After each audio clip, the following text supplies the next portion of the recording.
بسم اللہ الرحمن الرحیم۔ السلام علیکم۔ اس دنیا میں بہت درد ہیں، بہت تکلیفیں ہیں، یہی سوچ کر ایسے لوگوں کی مدد کرنے کا ارادہ کیا تھا جن کی مدد کوئی نہیں کرتا، اور اس فلاحی ادارے میں کام کرنے لگی تھی۔ میری کہانی بھی کوئی اچھی کہانی نہیں تھی، میرے ساتھ بھی بہت برا ہوا تھا، تبھی میں یہاں آ گئی تھی۔ لیکن آج جب میں نے اس آدمی کو دیکھا جسے دیکھ کر پورے سینٹر والے ڈرتے تھے، اس کی حالت ایسی تھی کہ کوئی کتا بھی اس سے بہتر ہوتا۔ زمین پہ پڑا تھا اور جیسی حرکتیں کر رہا تھا، ہم سب حیران تھے۔ ہم لوگ اس نتیجے پر پہنچ گئے تھے کہ اس کی یہ حالت کرنے والا کوئی انسان نہیں ہو سکتا، یا تو اس نے کسی بری روح کو دیکھ لیا ہے، اور یا پھر کسی الٹے پیروں والی چڑیل کو، کیونکہ یہ کسی انسان کی حرکت ہو ہی نہیں سکتی۔ میری عمر کوئی کم نہیں تھی، میرا نام نجمہ ہے، اور ہم لوگ یہاں پر کام کرتے تھے۔ ہم لوگ اس معاشرے کی ستائی ہوئی عورتیں تھیں، ہم سب کام کرتے تھے۔ ہم لوگ اس معاشرے کی ستائی ہوئی عورتیں تھیں، ہم سب کی کہانی ایک جیسی تھی۔ اب یہاں پہ کام کرنے لگی تھی، ہمیں تنخواہ بھی دی جاتی تھی۔ میری ایک اور دوست بھی تھی یہاں پر جس کا نام نفیسہ تھا، اور اس کی ایک بیٹی بھی تھی، لیکن میری کوئی اولاد نہ تھی۔ میں اپنی بہن کے ساتھ رہتی تھی، اس کے بچے جوان تھے اور اس نے مجھے اپنے گھر میں رکھا ہوا تھا، اور میں اس کے گھر میں رہنے کا کرایہ بھی دیا کرتی تھی۔ بس یہی زندگی کی حقیقتیں ہیں جو آپ لوگوں تک نہیں پہنچ پاتی، اور سب لوگ سمجھتے ہیں کہ دنیا ابھی بھی بڑی اچھی ہے، لیکن یہاں پر نہ جانے کیا کچھ ہو رہا ہے۔ ہم اس لیے یہ بات کہہ سکتے ہیں کیونکہ ہم لوگ یہیں پہ کام کرتے تھے۔ ایسے لوگوں کو یہاں لایا جاتا تھا، ایسی عورتوں کی کہانیاں تھی کہ ایک دفعہ سن لو تو انسانیت کے اوپر سے بھروسہ ہی اٹھ جاتا تھا۔ ایک دفعہ یہاں پر ایک عورت کو لایا گیا تھا جس کی عمر زیادہ سے زیادہ 23 میں نہیں تھی۔ بتایا گیا تھا کہ اس کے شوہر نے اپنے ماں باپ کے ساتھ مل کر اس کی یہ حالت کر دی۔ ہمارے سینٹر کا جو مالک تھا اس کا نام محمد رضوان تھا۔ رضوان صاحب سے سب لوگ ڈرتے تھے، پورے سینٹر والے ان کے نام سے ہی تھر تھر کانپتے تھے، کیونکہ اتنے بڑے سینٹر کو چلانا کوئی آسان کام نہیں تھا۔ ایسے ہی بندے کی ضرورت تھی جو سب کے اوپر اپنا روب جما کے رکھے، اور وہ ایسا کرنے میں کامیاب ہو گئے تھے۔ لیکن ایک بات بڑی عجیب تھی کہ جب بھی اس سینٹر میں کسی عورت کی میت لائی جاتی تھی تو وہ کہتے تھے کہ مجھے اس میت کے ساتھ 1 گھنٹے کے لیے چھوڑ دو۔ ان کے بارے میں لوگ عجیب و غریب قسم کی باتیں کرتے تھے کہ یہ ایسا کیوں کرتے ہیں۔ پہلے تو ہمیں لگتا تھا کہ یہ جھوٹ ہے، ایسا ہے ہی نہیں، لیکن ایک دن میں نے اپنی آنکھوں سے دیکھا تھا جب اسی لڑکی کو لایا گیا، اس کا نام سائمہ بتایا جا رہا تھا۔ اب تو اس دنیا میں نہیں تھی، وہ اسی مردہ خانے میں لے اور خود بھی وہیں پہ چلے گئے، اور 1 گھنٹے کے بعد باہر نکلے۔ 1 گھنٹے تک وہ اندر ہی تھی۔ سب لوگ اس بات کو بڑا ایزی لے رہے تھے، اور میری کیونکہ ابھی یہاں نوکری لگی تھی اس لیے میں حیران ہو رہی تھی۔ اب تو خیر اس بات کو بھی کافی سال ہو گئے، اور میں بھی اپنے کام پہ پرانی ہو گئی تھی، لیکن آپ لوگوں کو ایک قصہ سنا رہی ہوں۔ جب وہ 1 گھنٹے کے بعد باہر آئے تو ان کی آنکھوں میں آنسو تھے اور دل کے اوپر ہاتھ رکھا ہوا تھا۔ کہہ رہے تھے کہ بہت برا ہوا ہے اس لڑکی کے ساتھ۔ خیر یہ تو ہمیں بھی پتا تھا کہ برا ہی ہوا ہوگا۔ میں نے کہا کہ سر آپ کی حالت کچھ ٹھیک نہیں لگ رہی۔ کہنے لگے کہ بہت دکھ ہے اس دنیا میں، بڑا درد ہے، کیا کریں۔ اتنا کہہ کر میرے کندھے پہ ہاتھ رکھا اور کہا کہ باقی کے انتظامات دیکھ لو، اور وہاں سے چلے گئے۔ 2-4 ہفتے بعد پھر سے کسی عورت کی میت کو لایا گیا تو انہوں نے پھر سے یہی کام کیا۔ جب کسی عورت کی میت کو لایا جاتا تک مردہ خانہ کے اندر ہی رہتے، اور گھنٹے بعد جب باہر آتے تو ان کی حالت بڑی بری ہوتی تھی۔ ایسا لگتا تھا کہ وہاں بیٹھ کے روتے رہے ہیں۔ آنکھیں سوج چکی ہوتی تھی اور آنکھوں میں آنسو ہوتے تھے، دل پہ ہاتھ رکھا ہوتا تھا، اور 2-3 دن تک ٹھیک سے کھانا نہیں کھاتے تھے، کیونکہ ہم سب لوگوں کا کھانا ادھر ہی ہوتا تھا۔ ہم لوگ ادھر ہی کھانا کھایا کرتے تھے، لیکن وہ کھانا نہیں کھاتے تھے، بڑے پریشان رہتے تھے، بالکل ایسی حالت میں آ جاتے تھے کہ جیسے کسی کے گھر کا کوئی شخص اس دنیا سے چلا جاتا ہے۔ تو پھر 2-4 دن وہ سوگ میں چلا جاتا ہے، اور اس کے بعد دھیرے دھیرے ٹھیک ہونے لگتا ہے۔ یہاں پر ایک اور لڑکا بھی کام کرتا تھا جو ہماری اولاد کی عمر کا تھا۔ میں نے اس سے پوچھا کہ یہ معاملہ کیا ہے، کیونکہ وہ رضوان سر کے ساتھ ساتھ رہتا تھا۔ اس نے کہا کہ اس کے پیچھے بھی ایک کہانی ہے۔ سر کہتے ہیں کہ جب اس طرح سے کسی انسان پہ ظلم کیا جاتا ہے، اور وہ اس ظلم کے نتیجے میں اس دنیا سے چلا جاتا ہے، تو اس کے پیچھے کالی روحیں آتی ہیں جو اس کے درد کو سونگ کر وہاں پر آتی ہیں، اور اگر وہ روحیں اس کے وجود میں حلول کر جائیں تو پھر اس انسان کو سکون نہیں ملتا، اور وہ بھی ہمیشہ کے لیے ایک بدروح بن کے رہ جاتا ہے۔ میں نے کہا کہ پھر سر کیا کرتے ہیں، کیا وہ یہ سب کچھ ہونے سے روکتے ہیں؟ اس نے کہا کہ ہاں، ان کے پاس ایک خاص قسم کا عمل ہے، انہوں نے بڑی ریاضت کی ہے، اپنی زندگی انہی کاموں میں لگا دی اور پھر یہاں پر آ گئے انسانیت کی خدمت کرنے کے لیے۔ اس لیے وہ ایک خاص قسم کا چلہ کرتے ہیں जिसमें इनको इस मैयत के साथ अकेले बैठना होता है और ये चिल्ला करने से इनकी अपनी तबीयत बहुत ज्यादा खराब हो जाती है। यूँ समझो कि इनकी रूह का एक हिस्सा टूट जाता है, लेकिन फिर भी वो ऐसा करते हैं क्योंकि वो नहीं चाहते कि मरने वाला मरने के बाद भी सुकून न हासिल कर पाए, इसलिए वो ऐसा करते हैं। ये एक बड़ा गहरा अमल है। इस बात के बारे में ज्यादा लोगों को पता नहीं है। लोग इनके बारे में उल्टे उल्टे बातें करते हैं, लेकिन इनको किसी की परवाह नहीं। वो तो बेचारे मरने वालों की फिक्र करने वालों में से हैं। जब हमें ये बात बताई जा रही थी तो मेरे साथ नफीसा भी खड़ी थी और 2-3 औरतें और भी खड़ी थी। मैं तो कुछ न बोली, पर उन्होंने कहा कि फिर तो बहुत अच्छा और नेक काम कर रहे हैं। देखो तो सही जरा कितनी फिक्र है इनको। ये तो हम सबके सामने है कि जब ऐसा होता है तो फिर इनकी तबीयत बड़ी खराब होती रहती है, लेकिन वो अपनी तबीयत की भी फिक्र नहीं करते। ऐसा इंसान ही तो एक सेंटर चला सकता है, वरना आजकल तो लोग दुकानदारियां बना के बैठे होते हैं। मुझे भी खैर मेरे सवाल का जवाब मिल ही गया था, इसलिए मैं भी चुप हो गई। ऐसी एक बात मैंने पहले भी कहीं सुनी थी। कहते हैं कि जो इंसान दर्द और तकलीफ में इस दुनिया से चला जाता है, इसको सुकून नहीं मिलता। इसकी रूह आस पास भटकने लगती है। रिजवान साहब की बात की जाए तो इनकी अपनी फैमिली थी और अच्छी भली बड़ी फैमिली थी। ये बात भी हमें बाद में पता चली कि उन्होंने 4 शादियां कर रखी थी और जो इनकी चौथी बेटी थी वो खासी जवान थी। लेकिन बाद में ये पता चला कि इनकी तीनों बीवियां मुतल्लिका हैं और चौथी वाली जो जवान है वो बेचारी यतीम थी और इसे पनाह देने के लिए उन्होंने इससे शादी की है। यानी ये 4 शादियां उन्होंने अपनी मौज मस्ती के लिए नहीं, बल्कि इंसानियत की खिदमत करने के लिए ही की हैं। जब कोई भी इंसान इस तरह का कोई सेंटर चलाता है तो इसकी इमेज इसी तरह होती है कि वो एक नेक इंसान होगा, तभी तो वो ये काम कर रहा है। लेकिन ये अलग बात है कि आजकल लोगों ने इस तरह के काम को कारोबार में बना लिया है और इसमें भी कोई मायूब बात नहीं समझी जाती। वो चंदे के नाम पे 10 रुपए लेते हैं तो 7 रुपए सेंटर पे लगा देते हैं।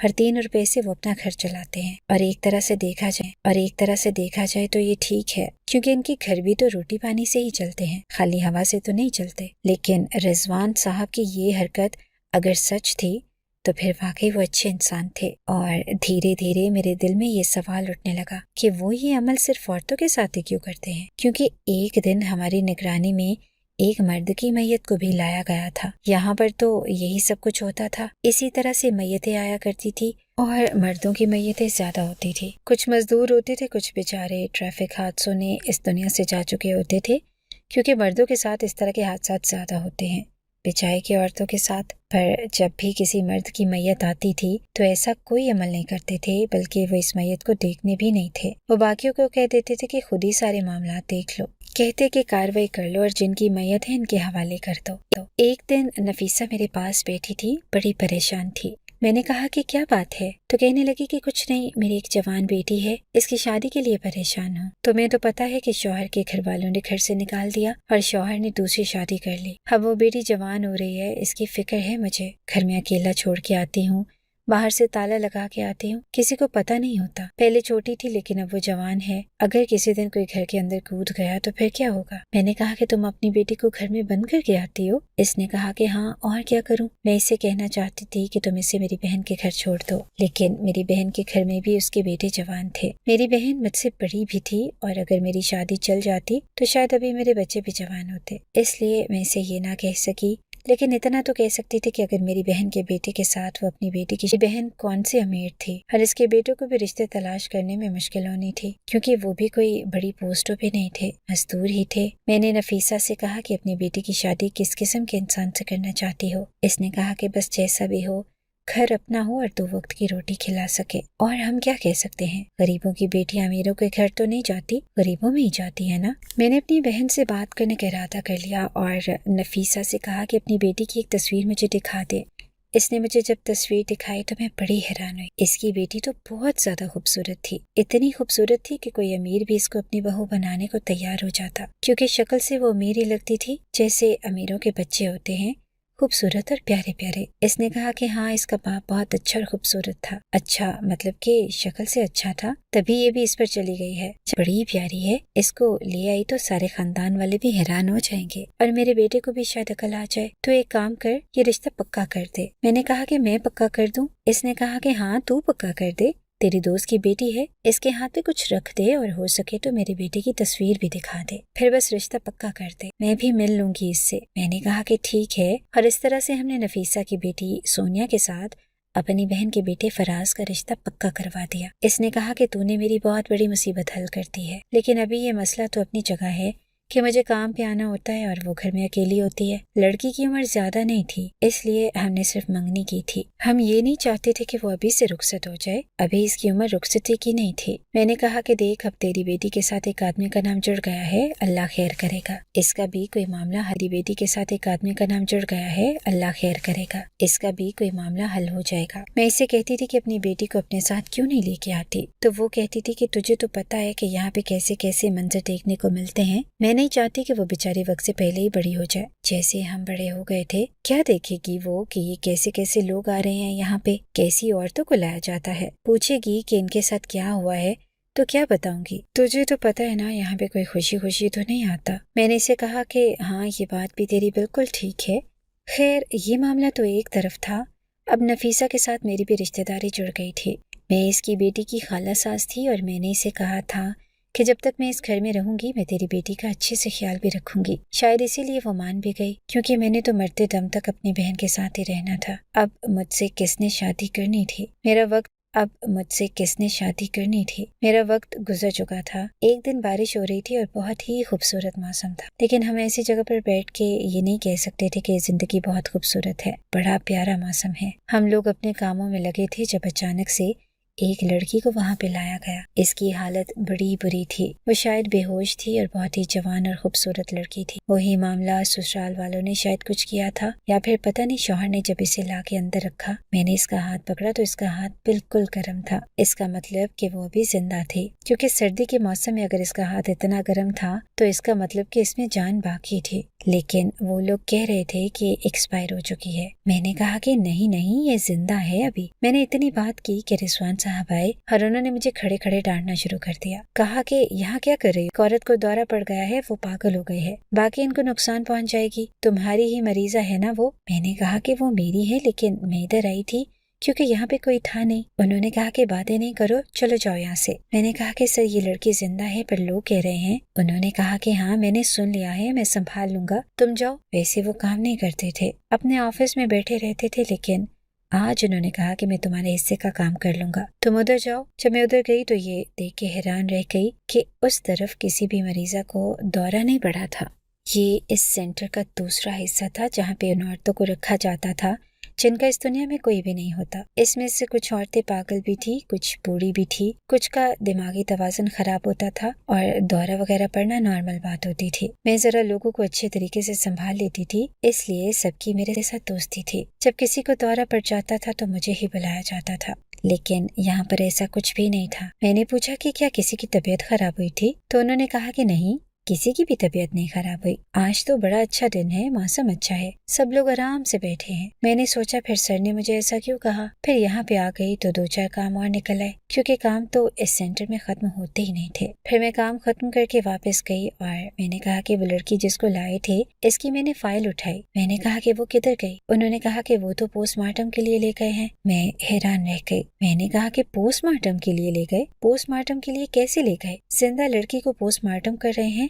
वो तो जिंदा थी। वो कहने लगे कि कहाँ जिंदा थी, सर ने खुद चेक किया है, जिंदा नहीं थी। मैंने कहा कि नहीं, वो जिंदा थी, जिंदा नहीं थी। मैंने कहा कि नहीं, वो जिंदा थी, मैंने चेक किया था। उन्होंने कहा कि नहीं सर, तो इसे मुर्दा खाने में ले गए थे। उन्होंने वो आखिरी वाला अमल भी कर लिया और इसके बाद इसका पोस्टमार्टम के लिए भेज दिया। वो बेचारी तो इस दुनिया में नहीं रही। इसके घर वाले इसे यहाँ लाए। अगर वो जिंदा थी तो यहाँ क्यों आती?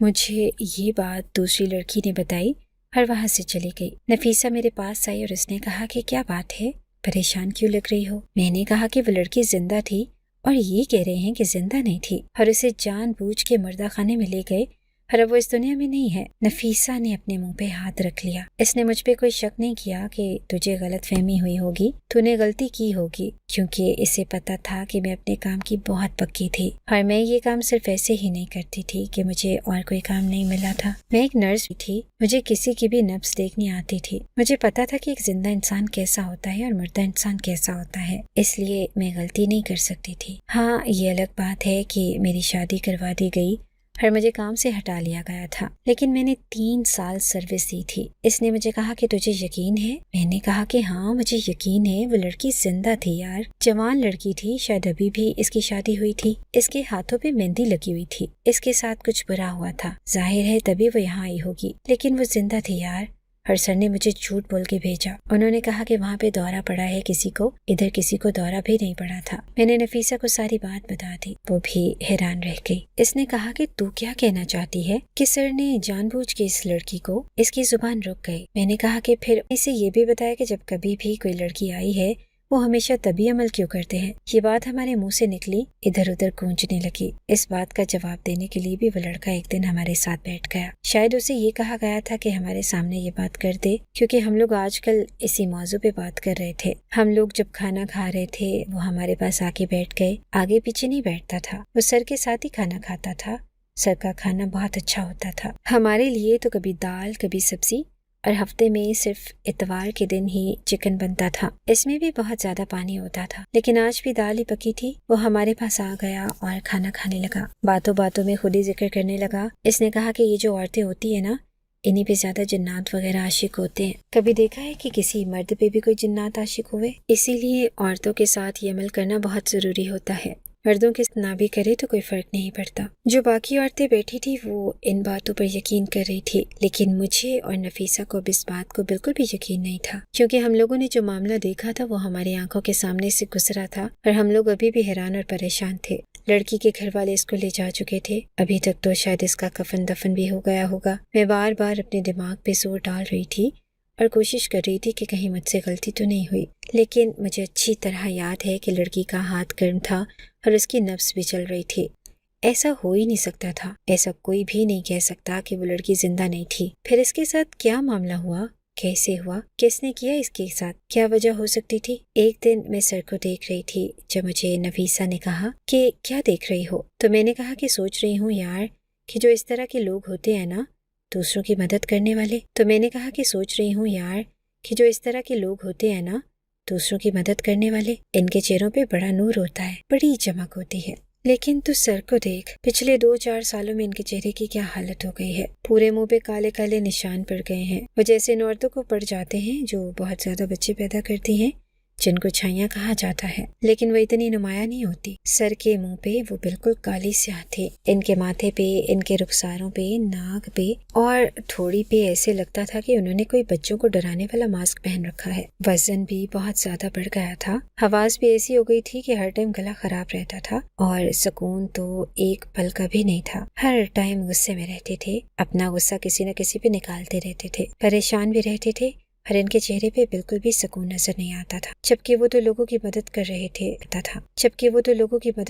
تھے۔ پھر ایسا کیا معاملہ تھا کہ ان کو دیکھ کے ایک عجیب سی نحوست محسوس ہوتی تھی۔ میں بہت دن تک اس معاملے میں پریشان رہی، مجھے اس لڑکی کا چہرہ بار بار یاد آتا تھا۔ یہ تو وہی بات ہو گئی تھی کہ جیسے جان بوجھ کے اس دنیا سے بھیج دیا گیا تھا۔ ہم لوگ یہاں پہ لوگوں کی مدد کرنے کے لیے موجود تھے، زندوں کو مردہ بنانے کے لیے نہیں۔ مجھے نفیسہ نے کہا کہ اب تو پریشان ہوتی رہے گی تو کچھ نہیں کر سکتی، جو ہونا تھا وہ ہو گیا۔ میں نے اس لڑکی کے گھر کا پتہ لیا، پتہ نہیں کیوں میں اس کے گھر جانا چاہتی تھی۔ میں اس کے گھر بھی چلی گئی اور گھر جا کے پتہ چلا کہ سب سے بڑی بہن تھی، ابھی 4 بہنیں باقی تھی۔ 2 مہینے پہلے اس کی شادی ہوئی تھی اور سسرال والے کہہ رہے تھے کہ جہیز میں کچھ چیزیں کم ہیں، جس کی وجہ سے گھر میں لڑائی جھگڑے ہو رہے تھے، اور اس طرح نند اور ساس نے سر پہ کوئی چیز مار کر اس بیچاری کو زخمی کر دیا۔ وہ لوگ دیکھی تو مجھے اپنی کہانی یاد آ گئی، میری کہانی بھی تو ایسی ہی تھی، میری کہانی تو شاید اس سے بھی زیادہ بری تھی۔ میرے ساتھ یہ معاملہ تھا کہ میرا شوہر اچھا انسان نہیں تھا، خوبصورت تھی، جوان تھی، وہ مجھ سے ساری رات جھگڑا کرتا، میرے ساتھ لڑائی کرتا،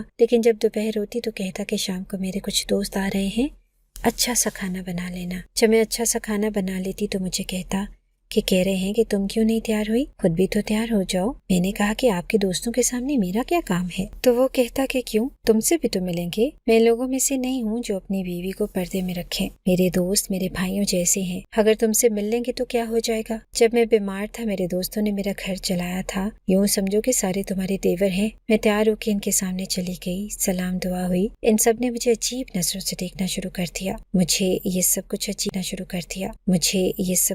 بھی لگ رہا تھا۔ اس کے بعد اس میں سے سب لوگ باہر چلے گئے، لیکن ایک انسان وہیں بھی رک گیا۔ میں جانے لگی تو اس نے میرا ہاتھ پکڑ لیا۔ میں نے کہا کہ جی یہ کیا حرکت ہے؟ وہ کہنے لگا کہ پیسے دیے ہیں میں نے تمہارے، اب حرکت بھی نہیں کروں؟ میں نے کہا کہ کیا؟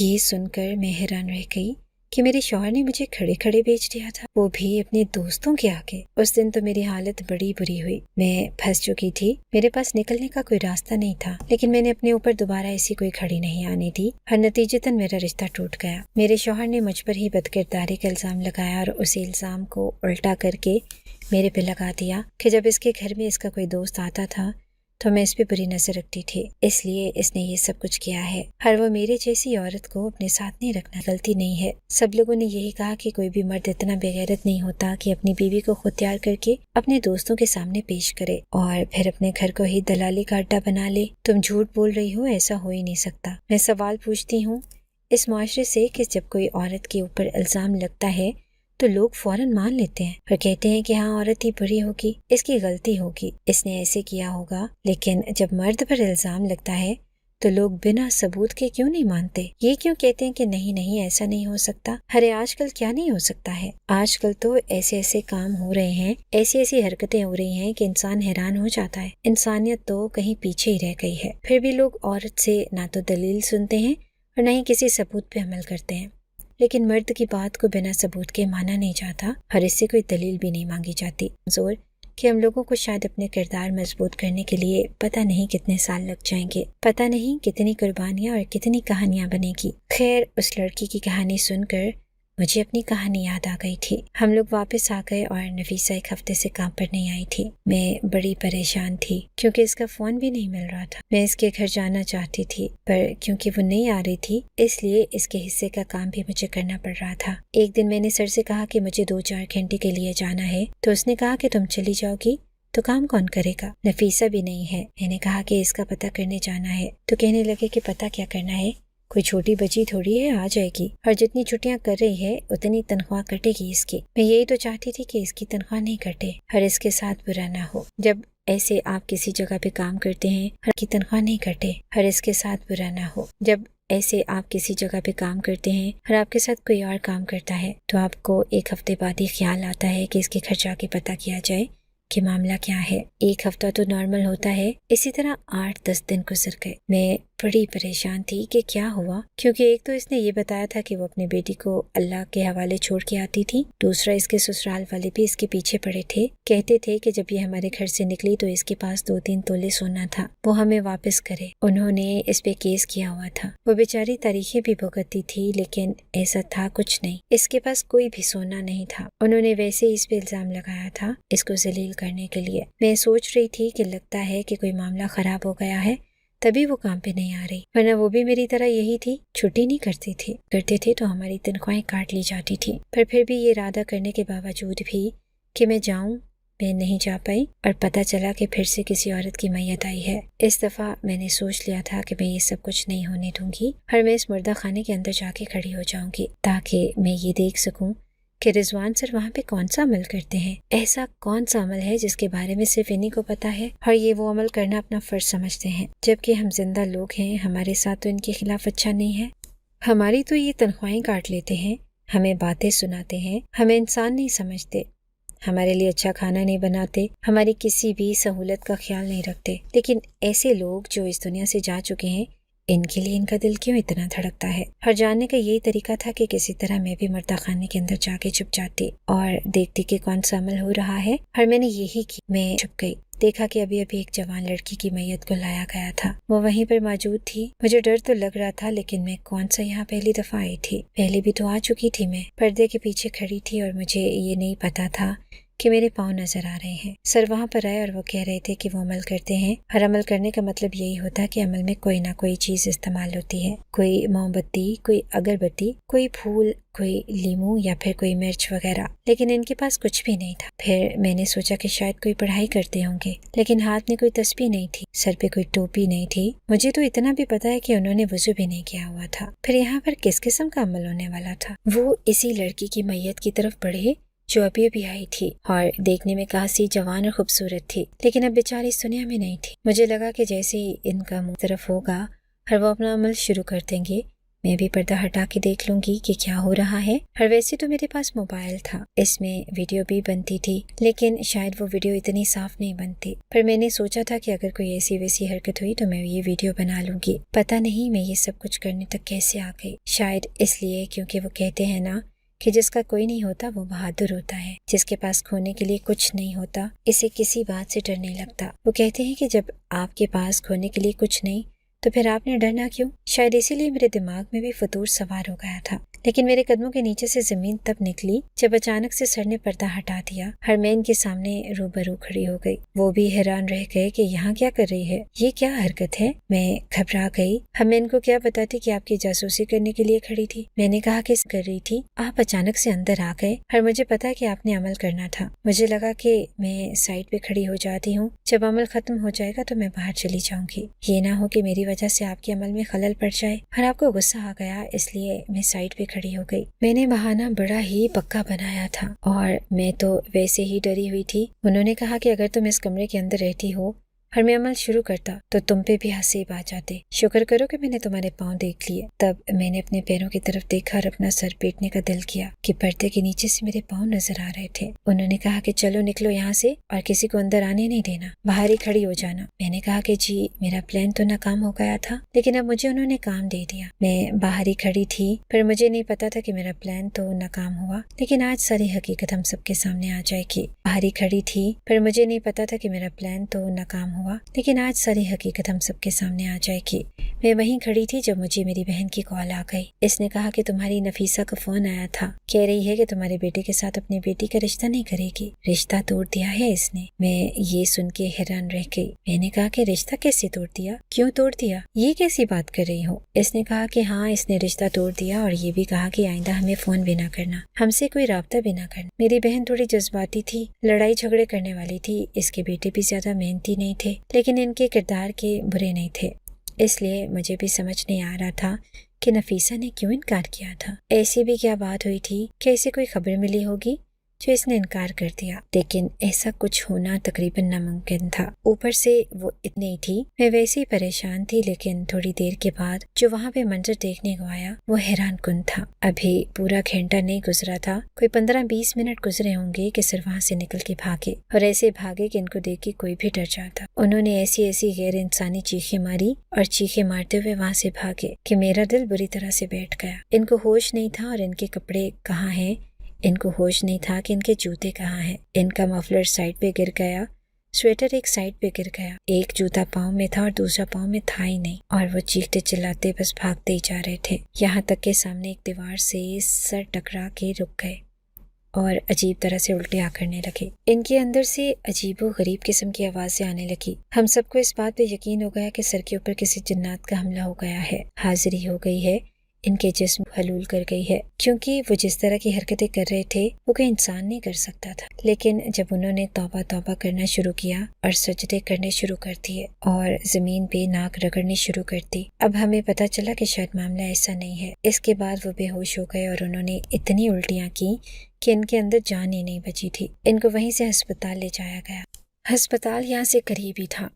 इसके बाद इनके साथ क्या हुआ ये तो हमें नहीं पता, लेकिन हम सब मुर्दा खाने की तरफ भागे, क्योंकि वो वहीं से पागलों की तरफ भागते हुए निकले थे। और जब हम लोग इधर गए तो हमारी हालत भी अजीब हो गई थी, क्योंकि सामने का मंजर ही ऐसा था। हमने जो देखा हमारी आंखें तो फटी की फटी रह गई। जब हम लोग वहाँ पर गए तो आगे आगे कुछ मर्द थे, पीछे मैं थी, नफीसा तो थी नहीं। वहाँ पर हम लोगों ने ऐसा मंजर देखा कि वो मर्द बुरी तरह से चीखने चिल्लाने लगे, उन्होंने चुड़ैल है चुड़ैल। और एक आदमी ने तो हाथ में कुर्सी उठा ली कि आज इसको खत्म कर दूंगा। जैसे ही वो आगे बढ़ा, मैंने अब इस लड़की की तरफ गौर से देखा तो मैं हैरान रह गई। मैं फौरन इस लड़की के सामने आके खड़ी हो गई। मैंने कहा कि खबरदार जो इस तरह। तो वो कहने लगे कि तुम्हें डर नहीं लगता, देखो इसी ने सर के ऊपर हमला किया है, यही तो है। मैंने कहा कि कोई चुड़ैल नहीं है, ये मेरी बेटी है। वो लोग हैरान रह गए। वो मेरी बेटी नहीं थी, पर वो मेरी बेटी जैसी थी, क्योंकि वो नफीसा की बेटी थी। वो सोनिया थी। हाँ जी, वो सोनिया ही थी, लेकिन इसकी हालत बड़ी बुरी थी। इसके आधे चेहरे पे अजीब सा निशान बना हुआ था। ऐसे लगता था कि जैसे इसके चेहरे पे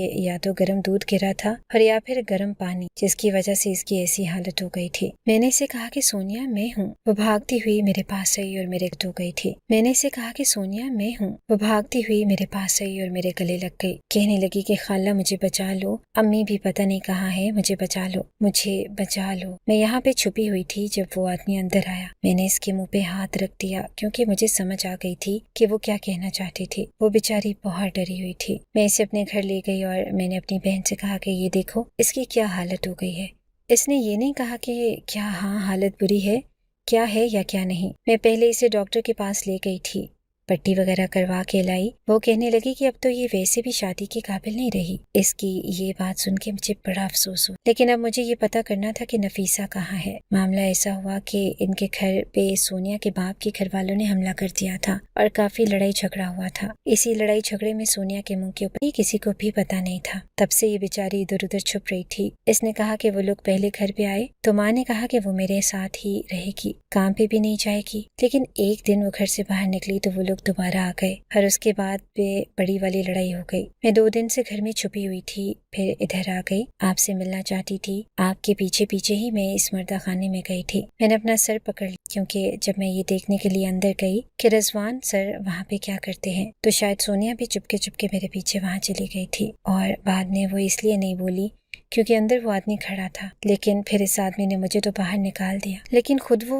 वहीं पे खड़ी रह गई। इसलिए शायद वो मुझसे बात ही नहीं कर पाई, क्योंकि इससे मौका ही नहीं मिल पाया। पर इसके बाद जो सोनिया ने बयान दिया वो ये बात साबित करने के लिए काफी था कि रिजवान सिर्फ जवान लड़कियों के साथ ही वो अमल करने के लिए काफी था कि रिजवान सिर्फ जवान लड़कियों के साथ ही वो अमल क्यों किया करते थे, और वहाँ पे अमल के नाम पे जवान लड़कियों के साथ क्या होता था ये सबको पता चल गया कि ये जो रिजवान है जिनाकार आदमी था। और अब इसके खिलाफ मेरे पास एक जीता जागता सबूत था। वो यहाँ पर इंचार्ज था और इसके ऊपर भी कुछ ऐसे लोग थे जिनकी वजह से ये ट्रस्ट चलता था, क्योंकि रिजवान अपनी जेब से ये ट्रस्ट नहीं चलाता था बल्कि उन लोगों से पैसे ले लेता। इसलिए मैंने सोच लिया कि मैं इसकी शिकायत लगाऊंगी और सोनिया को भी समझा दिया कि वो भी बयान देगी। इसी बीच मैंने कुछ लोगों से मदद मांगी और नफीसा को भी वाज़ेआब करवा लिया। इसे इन लोगों ने एक जगह पर कैद कर दिया था। वो भी बड़ी बुरी हालत में थी। अब मैं नफीसा के साथ ही इसके घर पे रहने लगी। सोनिया का भी इलाज चल रहा था और नफीसा का भी। हमने ऊपर शिकायत लगाई थी, हमें नौकरी से निकाल दिया गया, लेकिन रिजवान को भी इस सेंटर की देख करने के काम से हटा दिया गया है। हम तो समझते थे कि वही मालिक है, लेकिन असल में वो मालिक नहीं था, वो यहाँ पे इंचार्ज था। तभी तो मालिकों की तरह हम पे हुक्म चलाता था। तभी तो हम कहीं के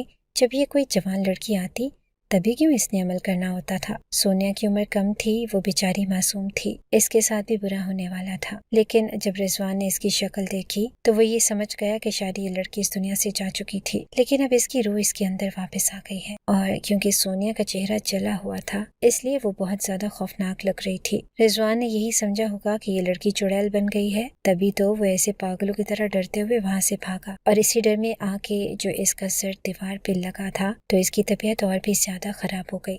इसे उल्टी आने लगी थी और इसकी हालत बुरी हो गई थी। हमने आला हुकाम से बात की। उन्होंने कहा कि आप लोगों की नौकरी किसी और जगह पे लगा देंगे और हमारी नौकरी एक अस्पताल में लगवा दी गई। यहाँ पर हमारा काम पहले से कम था, लेकिन तनख्वाह उधर से ज्यादा अच्छी थी। और अब सोनिया भी हमारे साथ यहीं पे काम करने लगी। इसे भी कोई ना कोई काम मिल जाता था। इसे भी घर पे अकेला छोड़ के नहीं आना पड़ता था। हम तीनों घर से एक वक्त निकलते थे, एक साथ वापस आते थे और पहले से ज्यादा पैसे भी कमा रहे थे। मैंने अपनी बहन से कह दिया कि मुझे तुम्हारे घर नहीं रहना, मैं अपनी दोस्त के घर रह लूंगी। इसने कहा कि हाँ, अब तुम्हारा वैसे भी कोई घर नहीं, कभी इधर कभी उधर, तुम्हें तो आदत हो गई होगी। मैंने उसकी बातों पे ध्यान नहीं दिया। लोग तो ऐसे ही बातें करते हैं, लेकिन अब हम अपनी जिंदगी में पहले से ज्यादा बेहतर हालात और माहौल में रह रहे हैं और इसी बात की करते रहें। लेकिन ये बात अच्छी है कि इस आदमी की हकीकत सामने आ गई, वरना ये कितना बड़ा गुनाह है कि एक इंसान जो पहले इस दुनिया से जा चुका है इस पर फिर से जुल्म हो। आप लोग बताएं कि हम अगर आपको हमारी ये कहानी अच्छी लगी है तो हमारी कहानी को लाइक कीजिए और इस तरह की मजीद कहानियाँ सुनने के लिए हमारे चैनल को सब्सक्राइब कीजिए। कहानी सुनने का शुक्रिया। आपसे मुलाकात होगी अगली वीडियो में। तब तक के लिए अल्लाह हाफिज।